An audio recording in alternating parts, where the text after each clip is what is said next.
Is Roblox refusing to open, stranding you outside your digital adventures? First, let's try clearing the Roblox cache, which sometimes holds onto corrupted data. Navigate to your computer's temporary files folder by searching for Run in the Windows search bar and typing in %temp% and press enter. Inside the temp folder, select every file and folder, not just the ones starting with Roblox, and delete them. Don't worry if some files can't be deleted, as these are likely in use. Close and try launching Roblox again.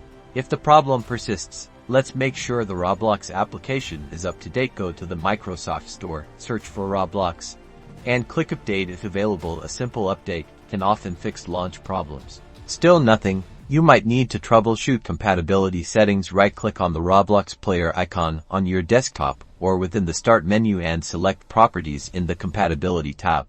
Try checking Run this program in compatibility mode and then select an older version of Windows. Click Apply, then OK, and try launching Roblox again. Finally, some antivirus software can interfere with Roblox. Check your antivirus settings to see if Roblox is being blocked. Add Roblox to the software's exceptions or trusted list. Restart your computer after making any changes. Hopefully, one of these steps will have you back in your favorite game.